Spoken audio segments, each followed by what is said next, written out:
Okay, I think we're getting ready to go.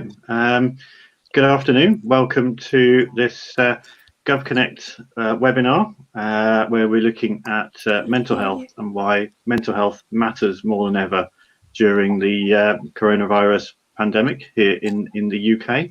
I'm hoping everyone can see and hear us. I can see there's a nice number of people joining on the ticker of people, and we're on air. So as ever, you're live. Please do not swear, as they say. And my name is Andy Bell. I work at Centre for Mental Health, and I've been asked to do a small presentation, but also to chair today's conversation. And we have some terrific speakers joining us today. I'm really pleased that we're going to have a really good and I hope lively conversation looking at how we support people's mental health across the country during about the most testing time many of us have ever experienced. Thank you for putting your hellos in. That's lovely. Do keep putting hellos in the chat box. Just in terms of what we're going to do, we're going to hear from each speaker, and we're all of us going to say a little bit about our work and our experience of the current time. We're then going to put it over for questions. And if you have questions, either for all or any of the speakers, particularly, please do put them in the chat function. And I will be keeping an eye on the questions, and the best ones I will put to speakers. If I have to put the questions to myself, I don't know how we're going to do that, but we'll just see how we go. So as I say, if you think of a question as we're going along, please do say, and apologies you can't hear me. I'm hoping that's just a thing for one person, but hopefully everyone else can. If you can hear me, do wave or something. If you can't hear me, please let the organisers know and they'll sort it out. So coming up, we have Marsha McAdam, who is an expert by experience and a consultant with Centre for Mental Health, who's going to be speaking about her experience of living during the pandemic with a long-term mental health condition and some of the issues she's experienced. We're going to have Paul Farmer, who's the Chief Executive of Mind, and Mind are really good friends of Centre for Mental Health, and so it's lovely to have Paul here. And we've got Gregor Henderson from Public Health England as well. Hi, Gregor. And PHE have been doing some amazing work to support people's mental health during this time, and really paying attention to people's well-being, which is so important at this time. We were expecting and hoping to have Claire Murdoch from NHS England.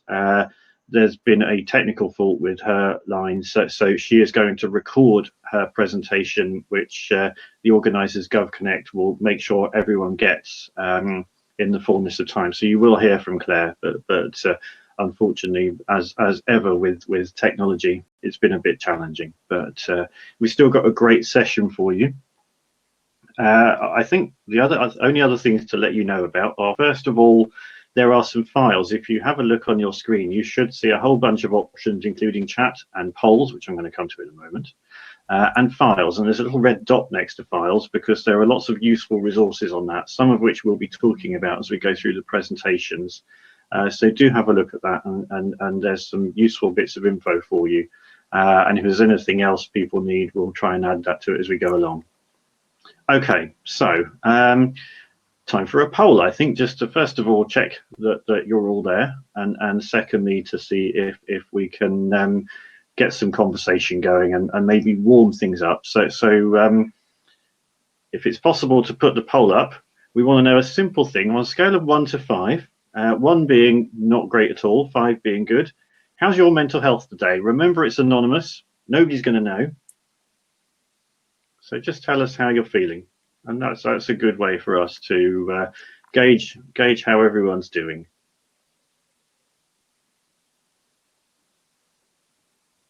So the numbers are wavering. So, Marsha, it doesn't look like you can join, or you're with. We can definitely still see you, but we can't hear you. We'll come to that. We'll come to that in a minute, and hopefully that will work out. Okay. Looks like the results are in because they're not changing very much now. So I'm going to press end poll. There we go. And most of us are having pretty good mental health, so that's good. And one or two not having a great day, and that's inevitable. It's a tough time, but a good kind of what you'd expect in terms of distribution. And thank you for your honesty, everyone, for joining and being part of that. We'll maybe see how everyone's mental health is at the end of this, just to see whether we've made it better or worse for you by the end of this conversation. Okay, let's move on to the conversations. Remember to put your questions in the chat box as we go along. I'm really pleased to start with somebody who is a fantastically generous expert by experience, a consultant at Centre for Mental Health, Marsha McAdam, just to come and talk about some of your experiences over the last few months. Over to you.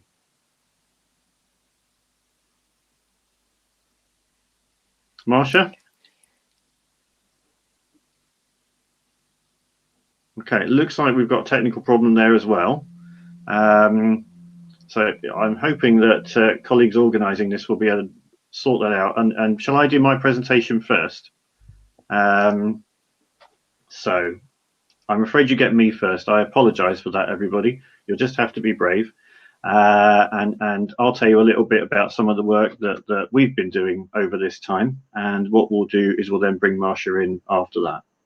So what do we know? Well, here's an important place to start. And I think this links very much to the poll we've just done, actually, that when we're thinking about our mental health now, as at any other time, we do have to remember that at any one time, about 1 in 4 of us are experiencing a mental health difficulty anyway. That's roughly what we'd expect in the population.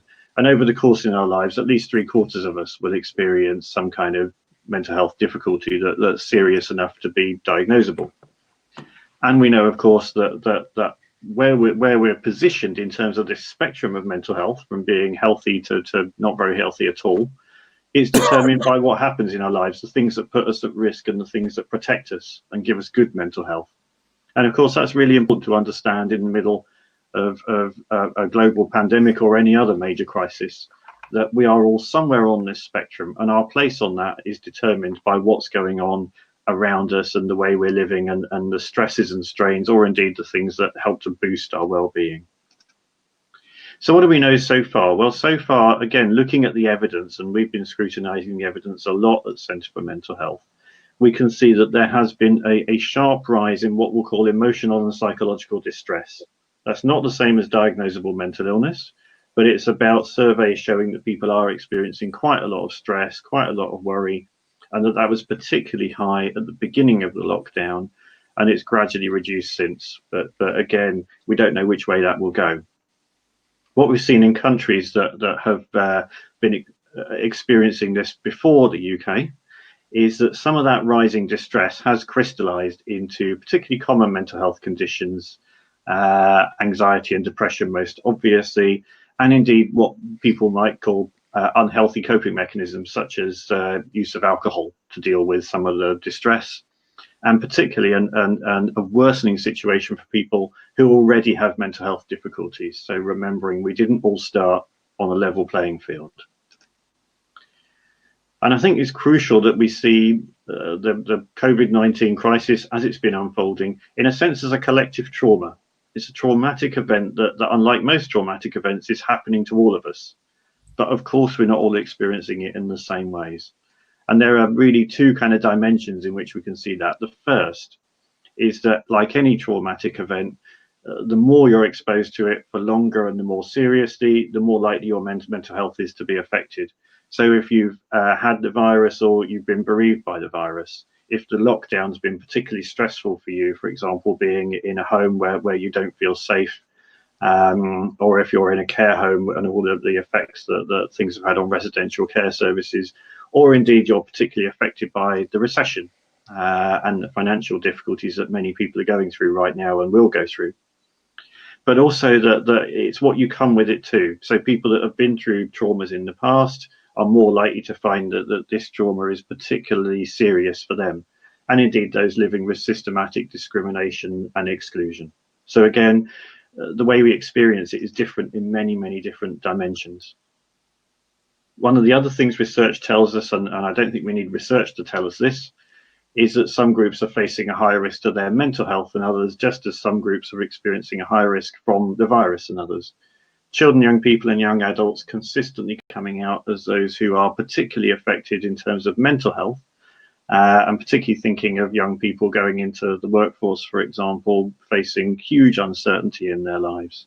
But it's also worth noticing there may be some groups on that list you're expecting, some you may not, and we've particularly noted prisoners, which is a group of people that have not been talked about very much.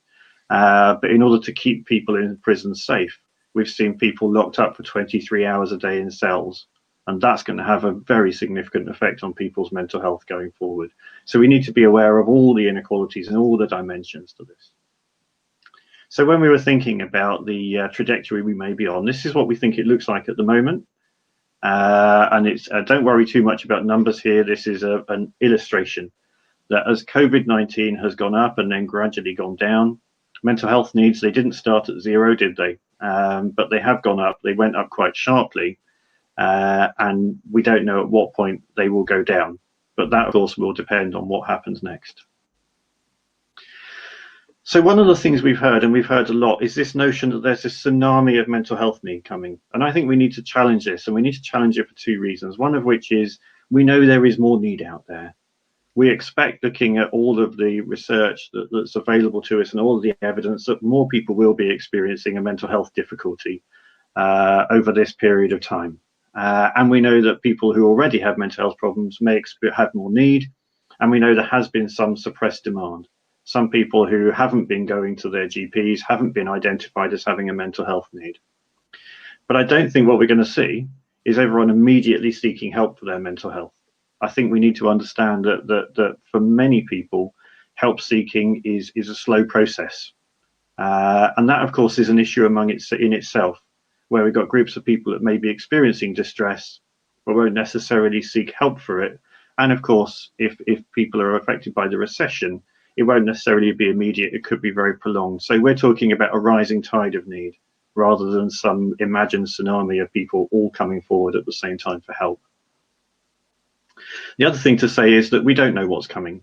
But one thing we do predict is if there are multiple waves of the virus, which have multiple effects on the economy, the effects on mental health will be a lot more severe than if, let's hope, we only have one and that things do begin to reduce now. So what happens with the virus in the future will have a huge and very significant effect on how it affects our mental health as a society. And crucially, we do need to be prepared for the winter to come.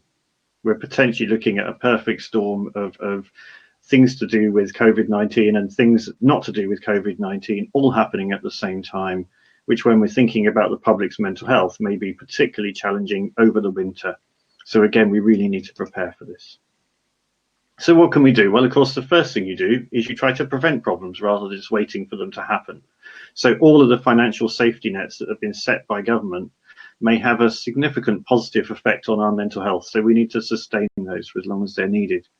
We need to help communities, schools and workplaces to create safe spaces for people to go back to and to cope with these challenges in. We need to look at particularly how we support young people going into work for the first time, and we need to look at how we improve safety, particularly in prisons, and whether we should be putting quite so many people in prison right now, given that we may have reoccurrences. But we also need to meet needs, and this isn't about sitting and waiting for needs to come. This is about providing tailored and proactive support, particularly to those who are at the greatest risk, particularly noticing the particular coincidence of factors around this winter, which may increase need quite considerably, and remembering that many of the groups of people that are most affected by the mental health impacts of the virus are those that find mainstream offers least helpful. Young people, people from racialized communities, many of whom actually don't find that the services that are there really meet their needs as much as they should. So we need to think about how we can work in creative and different ways to meet needs that otherwise may get missed. So here's a link to some resources. Some of them are on the files page, so I shan't go too much into that, but I hope that's been helpful. If you'd like to get in touch after this, that's how you can get in contact, and it would be great to have a conversation with you. But I think for now, that's me done. You'll be relieved to know. And I'm hoping, Marsha, that you're there and we've got Hi. sound. And we have. Marvellous. Over to you. Sod's law with technology. So my name's Marsha McAdam, and I'm a mental health advocate and a peer ambassador for the Centre for Mental Health.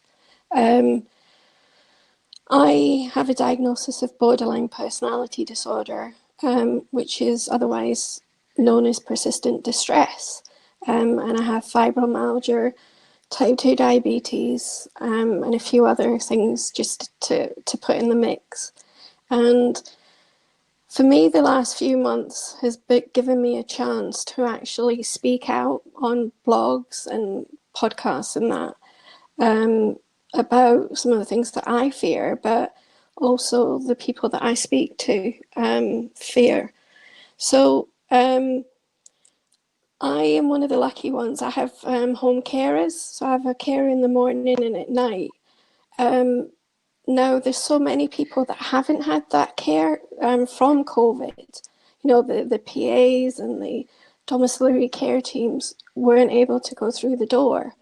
But for me, having the carers, they've actually kept me mentally sane, or else I would have no doubt ended up in hospital due to my mental ill health. And the reason that things have worked for me is because the carers have been treating me both the physical and the mental health.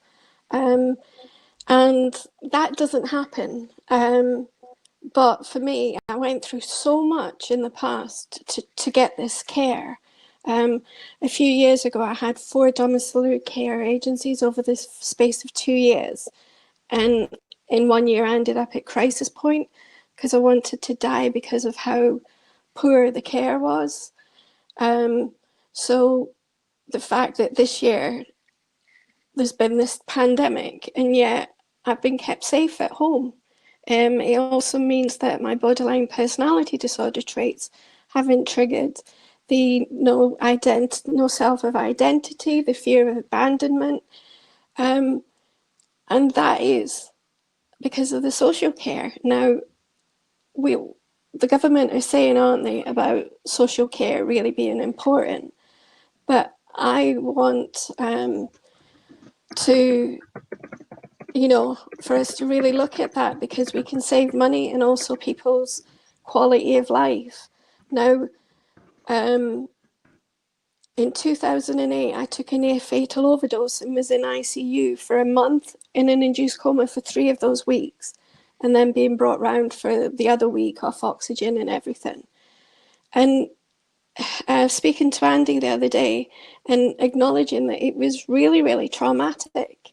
And so when a few months ago, when the press were in ICU department and you heard all the machines and all the, it brought back some of the really bad stuff. And so for me, I think that we know that there's going to be fallout from this. We know there's going to be trauma, but it really is traumatic being in ICU, all those machines and having a trachea thing and being moved and rolled around, worried that the tracheostomy is going to pull off from you. And it's, I think, like that was 12 years ago. I've never dealt with the trauma. So can you imagine how people feel that have actually been in hospital with COVID and they've not had their family or that there?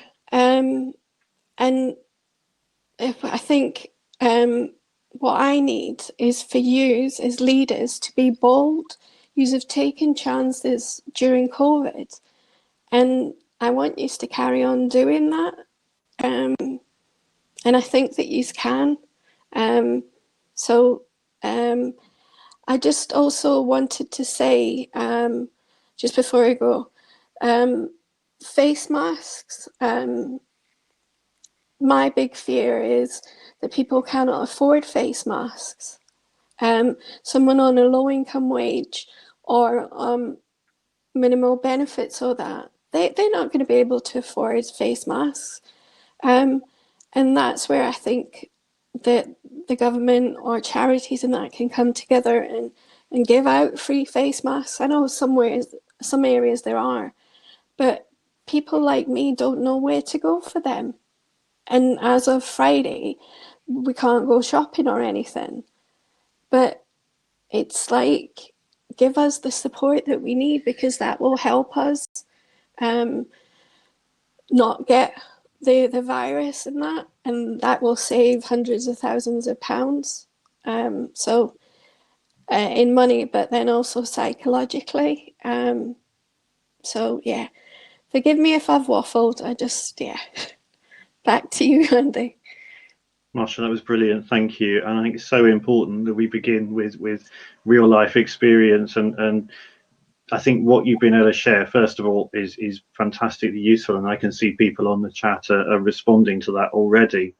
But also, I think it really does begin to help us to think through some of what the answers might be and some of the key areas we need to attend to and be focused on. And the only way we do that is by hearing from people who are living it for themselves. So really grateful for that. And we will keep picking up questions in the chat and keep sharing your views as well. It's good to see those. And let's keep that going, and let's make these some themes we'll come back to later. Right, Paul Farmer, Chief Executive of Mind and good friend of ours for a good long time. Thank you for being here today, and the floor is yours. Oh, you're on mute. Thank you very much, Andy. Hope you can hear me all right now. And good afternoon, everybody. Really great to be a part of this session. Thank you to Andy, and also particularly thank you to Marsha for just talking about your experiences. And it reminds us, doesn't it, that even though we'll probably spend quite a lot of this session talking in broad sweeps and generalities about different groups of people, we've all had our own individual experiences of COVID. Some of them have been might have been quite positive, in fact, in terms of some of the things you've been able to do as a result of being in lockdown. But some of them will have been extremely challenging and extremely negative. And I do think we have to kind of reflect in this conversation when we're talking about our mental health that we probably can take some of the benefits, the positive aspects of what's happened, some of the community connections, for example, or some of the people's ability to be able to access some forms of help and support digitally more effectively and more better than they might have otherwise done. But we also have to balance that with the real difficulties, the trauma that people who have been directly affected by COVID will have experienced. Marsha reminds us about what the intensity of life in an ICU, and that of course applies both to the patients but also to the staff and indeed the families who have it's been very difficult for families to be able to spend time with their loved ones. And then of course we'll probably talk in a minute about the indirect consequences of COVID, those issues that have been either amplified or highlighted or indeed accentuated by COVID. So, but important to remember that we've all had our own different experiences, and will be great to reflect on some of those in the course of the next few minutes. So my experiences are going to be drawn from the work that we've done at Mind over this period, and I really want to just kind of walk through three things. One, really just to talk a little bit about what we've seen from the contact we've had with people with mental health problems and indeed wider audiences. Secondly, what kind of conclusions we draw from, much of which is very much in line with what you heard from Andy earlier on. And then thirdly, what we think needs to happen next and where we need to pay particular attention. So I think to start with our story, our experience of this period at Mind has been one of the necessary transformation to really listen and really listening to what people have been asking for. And in the very early days, people really desperately wanted information and support about how to look after their mental health during lockdown. Well over 1 million people came to our Mind's website and downloaded information on how to look after your mental health during the lockdown period. And we take that as a positive sign, and I think it's a reflection of the progress that we've made over many years now in terms of improving and increasing the public attitudes around mental health. The fact that, campaigns like Time to Change and others have really helped people to think a little bit more about their mental health when a moment like this comes around. So, as Andy said earlier, when we came to the sort of starting line of COVID, we know that there were people who maybe had mental health problems or didn't have mental health problems, but lots of people thought about how to look after your mental health during this period. And I think we should see that as a real positive. And the ONS data, Office of National Statistics data, shows that by and large amongst the general public, they've proved to be quite resilient in terms of how they've managed to cope with this period in terms of their mental health, with some challenges along the way. The second thing, though, that has become abundantly clear is that for many people who experience existing mental health problems, this period has been extremely difficult. We have run over the lockdown period. We ran a very extensive survey. I think it's the largest survey of people with mental health problems over this period. Around about 16,000 people responded to it. The results are published on our website. And in headline terms, over 2/3 of people who had existing mental health problems said that their mental health had deteriorated during this period. And there's a whole variety of reasons for that. It may well be because of just the very physical act of being in lockdown, in self-isolation, itself a phrase that doesn't really feel terribly good for our mental health, but also a kind of maybe issues with accessing help and support, and sometimes people feeling as though they didn't really want to venture out, and that was having an impact on their mental health. So that particular group, I think we'll come back to in a moment, but there's no doubt that group of people with existing mental health problems are going to need particular help and support over the next few months. But then there's a sort of third group, if you like, which is the group of people who are at risk of mental health problems as a result of their either direct or indirect contact with COVID. And Andy's earlier slide, I think, sums a number of those groups up extremely well. So there are those people who, first of all, those people who have been directly affected by COVID, or people who are shielding. It also includes in that group people who've lost family members or friends or colleagues as a result of COVID and been unable to grieve for them in the way that traditions and cultures establish in terms of traditional bereavement processes. So we worry about that group. We have, as you've already heard, the spotlight has particularly been shone onto people from Black and minority ethnic communities, the very difficult experiences that people have had, and the response in the Black Lives Matter dialogue, I think, is absolutely pivotal. It's going to change the way we think about the issue of race and mental health in the coming months. But there's no doubt that a community that has already had significant challenges in terms of its interface with the mental health system, that's been highlighted yet again. And I think we'd also highlight the experiences of children and young people, where I think there's a particular concern around the experiences of some young people, particularly people with learning disabilities or autism, but also young people who will have had their lives very significantly disrupted during this period. So we've put in place a whole variety of different responses to that, whether that's digital services, both nationally and locally. And I really applaud two things. First of all, the extraordinary efforts of our local services to provide help and support to people in their local communities. I also want to just recognise the extraordinary levels of collaboration across the NHS and with the voluntary sector and within the voluntary sector, where we've been working very closely and collaboratively together with colleagues like the Centre for Mental Health, but many other organisations who I think have we've really worked incredibly well to respond to this need. And I think that's another part of the legacy of this period going forward. So what do I think we need to pay particular attention to in the future? We've set our 5 tests for the UK government. Again, we published these a couple of weeks ago in terms of what we think needs to happen next. And they are, first of all, the importance of investing in community services. both prevention services, I know Gregor will talk about this a bit more in a moment, but also in community mental health services. Secondly, to make sure that those groups of people who are most at risk do get the right help and support, and that early intervention approach, I think, is really vital. But also recognising that people can do an awful lot for their own mental health if we give people the right resources and the right tools to do that. Thirdly, one of the areas which has been put on the back burner in the context of COVID has been the reform of the Mental Health Act.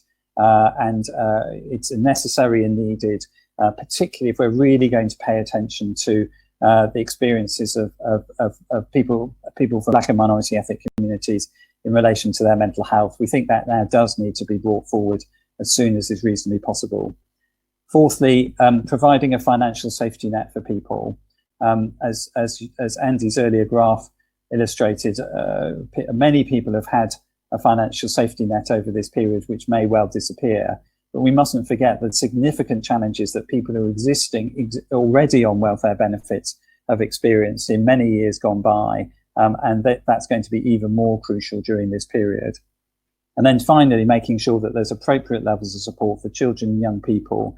And we'd include in that both school-age children, but also young people who are leaving school or university and coming into what's a very, very fragile job market. And when you look at some of the trend analysis around those areas where jobs are most likely to be lost, many of them are in industries or sectors where young people form a significant part of the workforce. So particular attention to be paid there. And I think just before I finish, there's a sort of real opportunity for workplaces and employers to work more collaboratively with the state and also with individuals to think about and the voluntary sector, to think about a much more joined up and holistic approach. We've learned a lot about cooperation and collaboration in recent weeks and months. And I think we should try and think about ways of taking that forward so that we can provide a better help and support for everyone. Mental health problems existed well before the time of COVID. They existed during COVID, and they will continue to exist after COVID. So it's really important that we make sure that this remains and stays a high priority for all of us, for government, for employers, for the health service, and also for us as individuals. Thanks very much, Andy. Brilliant. Thank you, Paul. It's great to hear from you, and such a lot of really important stuff there to take on board, and some really crucial messages, and so much of it coming back to inequalities and the importance of really addressing those, which makes it a great time to introduce Gregor Henderson from Public Health England. And Gregor, thank you so much for being here today and for breaking your time away to do that. And over to you. Thanks, Andy. Thanks, Marsha. Thanks, Paul. Marsha, thank you. As an organisation that deals a lot in data, it's really, really great to get the real life experiences, just to make sure that we are getting the voices of people who are living through this and living the experience. I'm just going to talk a little bit about the immediate response, the easing of lockdown, what might come next, and my experience working in Public Health England. I do also want to echo what Paul has said. It has been an extremely collaborative time working with DHSC, NHS England, Health Education England, the voluntary and community sector nationally, academics, and many, many others. So the collaborations that have happened have made some of the things that we've been able to do and some of the things that we'd like to do, they just feel a little bit more possible and feel a lot more collaborative. So very great thanks for everybody for that. What I'm going to do is just very quickly go through some of the things that we've done. There's a bit of a timeline to this. I think like all organizations and agencies, we were dealing with the immediate issues first. So we published guidance for the general population, for children, young people and parents on how to cope with lockdown. We totally reorganized our Every Mind Matters resource and platform to be COVID specific, to enable people to look after their own mental health and that of others. We've been tracking and surveilling using a lot of the work that Paul's been talking about and others, from surveys, from digital providers, from helplines. Anywhere we can get data, we've been tracking and surveying what's been happening over the COVID period. But importantly, what we've got to now is a situation where we have relied in the past on not real-time data, so data from services, data around suicide and self-harm, which take a time to clear. And I think what's perfectly clear from the pandemic is that we now must be dealing with real-time data all the time, particularly through our digital providers as well. We will be making the fortnightly tracker that we've got available to the public in early August, all being well. And I think that's really important to have that tracker published every 2 weeks so we can see what's happening as we come out of lockdown and move into the next phases. Because as all the other speakers have said, we knew that the situation wasn't the way that we would want it before. And what's happened through COVID is that that has become much more transparent and much more obvious. So having that real-time data to track it is really important. We've been mapping some of the evidence of what to expect following pandemics, and particularly we're concerned about the social and economic impacts. So we've been mapping the evidence, and we will make the mapping evidence that we've done available publicly also in August. But that's enabled us to have very, very intense conversations with government, and we've also helped produce a government toolkit which has been used by all government departments to identify what they're doing for mental health now and what they're going to be doing as part of the recovery. And we are going to be undertaking rapid evidence reviews of a number of topics in August. And some of the ones we're looking at will be evidence reviews of how to reach more effectively to BAME communities, how to reduce inequalities, how to provide debt advice in community and service settings, looking at trauma-informed responses, particularly for those who have been in ICU and those who have had severe COVID, looking at evidence for looking after people in care homes and institutions, and looking at bereavement, particularly issues around complex grief. There's other areas that have been highlighted which are very much part of the interagency, intergovernment recovery planning, children and young people, working life, support to the unemployed, support to frontline staff, also being very key. So the evidence reviews will take place in August. They will inform the government's recovery programme. We've also published a psychological first aid e-learning programme, and that was made live about a month ago. We've had 65,000 registrations, 45,000 active, and the PFA course is now being used in 168 countries worldwide.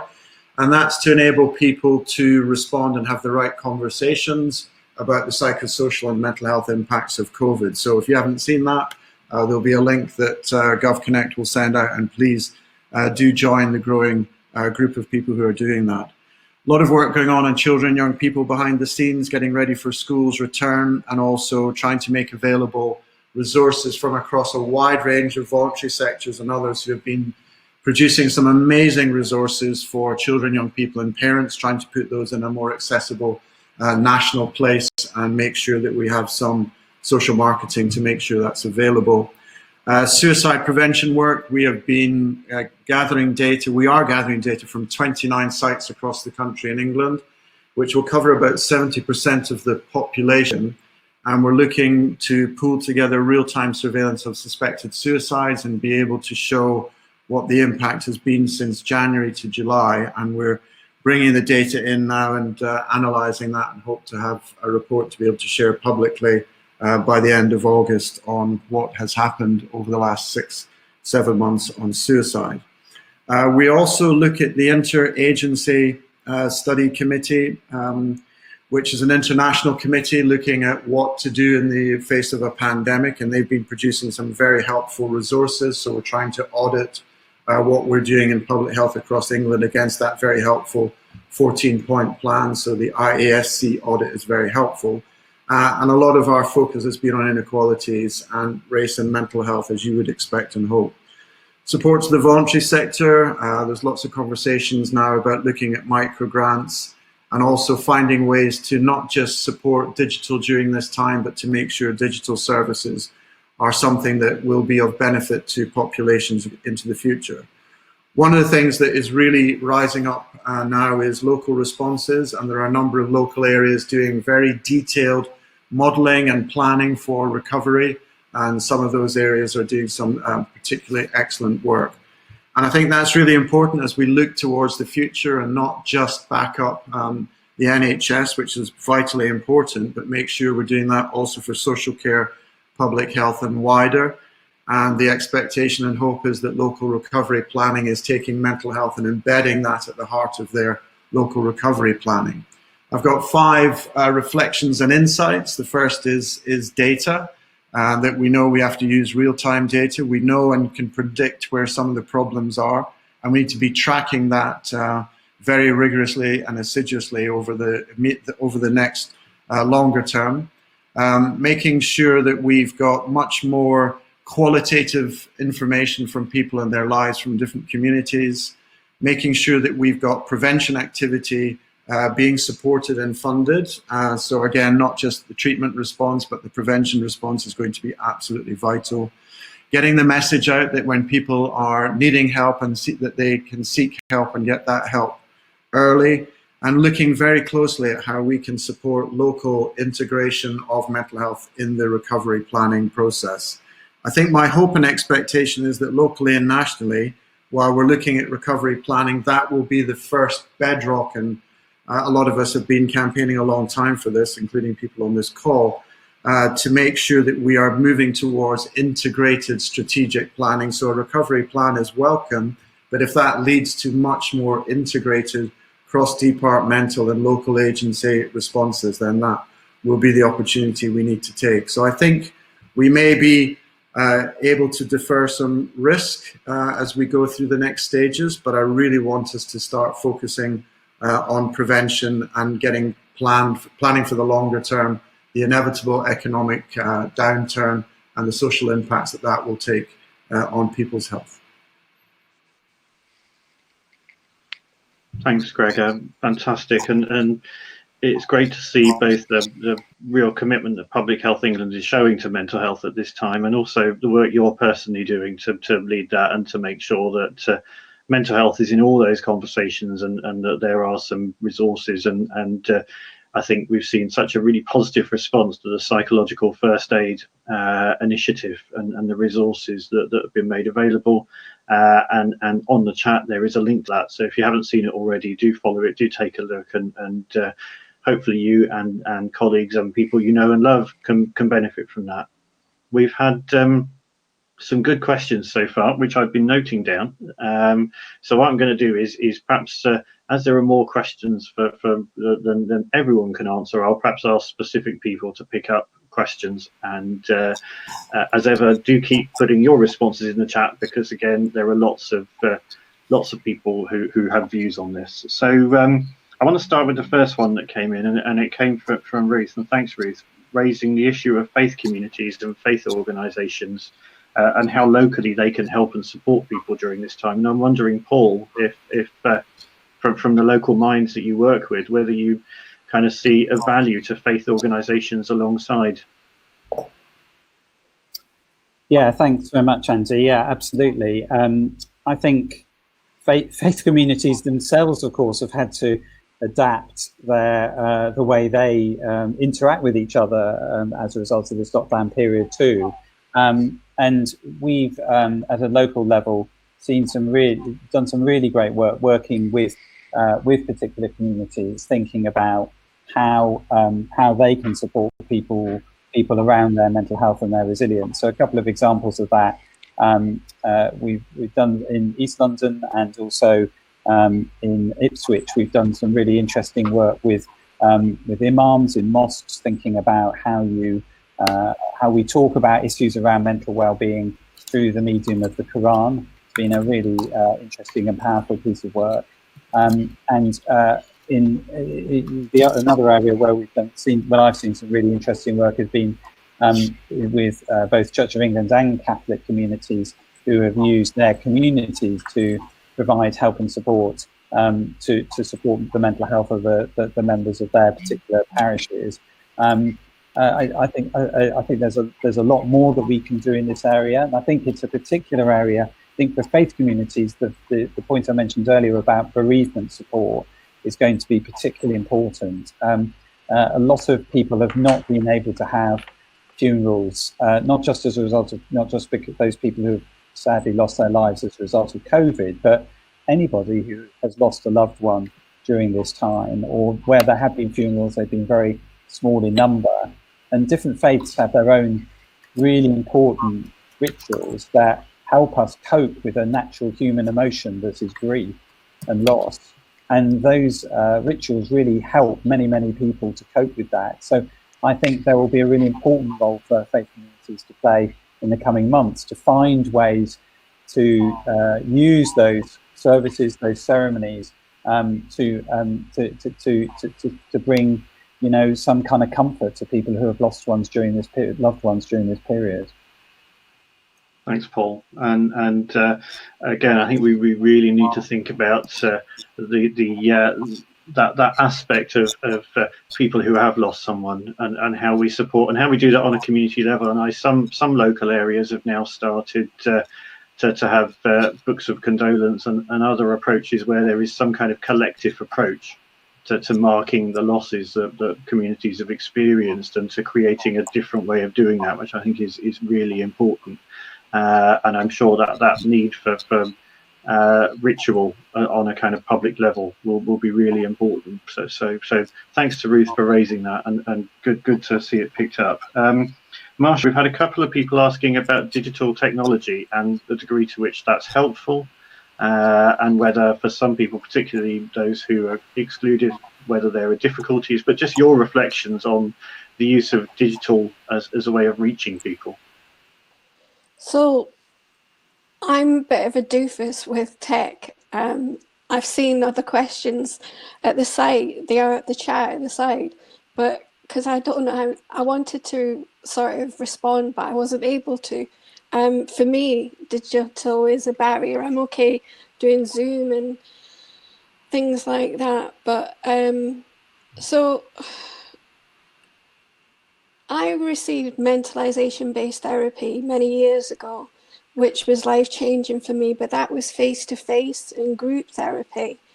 And so with everything going on to digital, I struggle to understand how it's okay, I reckon, for people with anxiety and depression. But what about those that have complex trauma and, you know, that you're going to have to deal with it? I think that digitally is okay for some people, but what about the people that want to go to their therapy for the 50 minutes or that, and they leave their house to walk there and they get away, that's their downtime. So you sort of, and obviously as well coming back, you know, from the therapy, and it's their time. So that's the worry. I think that, so for so long everything has been targeted on IAPT, and so much money's been put into all that, but we don't have workforce to deal with complex trauma. And for me, like, we knew this many years ago, and so like 2020, I put it to use in that, you know, we've been told this stuff and we really need to get workforce in place, or else. So I can understand the for and the against with digitally, but not for me. Yeah. Thanks. And I think it's important that we hear that, and we see digital as having a role in the future, which will continue long beyond this, but not to a degree where we think it's going to do everything for us. And I think there's some important lessons there. We're still getting some great questions, so I'm aware we're not going to get to all of them by 2 o'clock, and I'm going to make sure we finish by 2 o'clock, because it's very important to be on time, and doubtless lots of people here have another Zoom call to do at 2 o'clock. Gregor, there was a couple of groups of people I wanted to bring in that have been talked about on the chat, and one of those is people working in directly in health services, particularly perhaps those who've been dealing with the virus in health and care. But also people in universities and students in universities. And I wonder if you could speak about perhaps some of the work PHE has been involved in, or some of what you think we should be mindful of with those particular two groups in mind. Are you on mute? Yeah, let's start with people in universities. So before COVID, there was a lot of work being done by Universities UK and a whole lot of others, and they have a particular strategy around whole university approaches to mental health. And what they're doing is they are realigning some of that work in the light of COVID. And some universities are planning to go back, obviously, in October and have 80% contact time with students, others less contact time. So what they're beginning to do is begin to look at some of their psychological and social well-being programs in the light of what they will need to do to make sure they're in place for students coming back. I think it's a little bit too early to tell what the impact will be, but I do know that the university sector is making plans for that return to university. And I think, like all of the other organizations that we're in contact with or working with or in some ways supporting and guiding, what we're obviously encouraging people to do is to make sure they know about those who may have most vulnerabilities and most needs, and make sure they're reaching out to those students in particular. So I think it may depend from institution to institution, but there are some institutions who have been doing some amazing work in this space and working very collaboratively with their local councils, their local voluntary organizations and the local NHS. Where those integrated responses exist more effectively, that's the gold standard to be reaching for.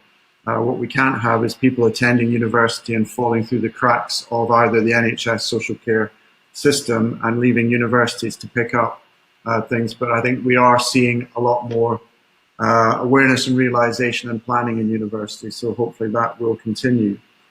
People in health services, it was interesting looking at some of the tracking that my colleagues in PHE were doing, and they were tracking the instances of people in health service who were on the front line of COVID. And to be fair, they were coping remarkably well, but often in the height of a crisis, you can do that. And what people are much more concerned about now is burnout, stress, particularly burnout from line managers who may have been working on the front line 60, 70 hours a week. And that's where people will get most of their support. So working effectively in teams. The work of people like Neil Greenberg and Simon Wesley and those at the Health Protection Research Unit has been outstanding in getting data and information and evidence in how people can respond. And I think what we're looking at really is there's an employer's service, there's a service for those working in the NHS and social care, and Paul maybe wants to say something about the use of that. And that has been extremely well used. But again, it can vary from locality and institution to locality and institution. But generally, a lot of huge awareness about the need to psychologically support those staff now, but very much keep watchful waiting on those staff over the next 3 to 6 months. Thanks, fantastic, and really good to hear, particularly about the focus around students. It feels like an incredibly important issue, which in September and October is going to be particularly acute. And other work, not just university students, also college students. There's a lot of work going on just now to make sure that the right kind of advice and guidance is available for school children across the ages, but also those attending college. And the 16 to 24, 25-year age group is extremely important. And we know from some of the tracking that this is a group that is very, very concerned about its future. Yeah, and further education, and particularly FE colleges, are often missed out of conversations about mental health. There's an assumption people go straight from school to university without thinking about the very substantial number who go into apprenticeships or FE. So really good to really get that focus.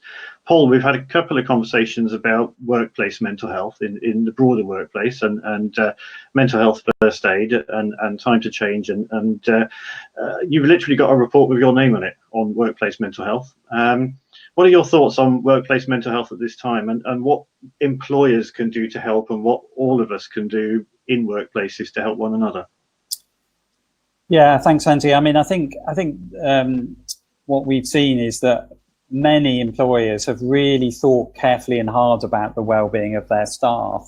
And again, it's a little bit like the point we were making earlier, that if you arrived at the start of this crisis with an understanding about the importance of thinking about the mental health and mental well-being of your people, then that will have become almost second nature. And so we've seen some fantastic examples of organizations putting in place, wrapping, literally putting a shoulder around their staff, recognizing that a lot of the protective factors that you have when you go to work aren't necessarily there haven't been there, and that includes for people who've been furloughed as well. So I think we've seen that positively, but I think we've also seen that for organisations who are coming a little bit later to this particular issue, that it can be and could continue to be very challenging. And I think a really big challenge that organisations are going to face in the course of the next few months will be, how do you sustain a focus on mental well-being when you may well be initiating a significant round of redundancies or cuts inside your organisation? And interestingly, we started our work on workplace well-being exactly 10 years ago in 2010, when we were looking at the whole issue of the consequences of the last financial crash, if you like, that we had on people's mental health and well-being. And organisations sometimes were shied away from engaging in that debate when they were making significant cuts. But I think now we know that people need to engage with supporting their staff right the way through these kinds of very difficult and challenging processes.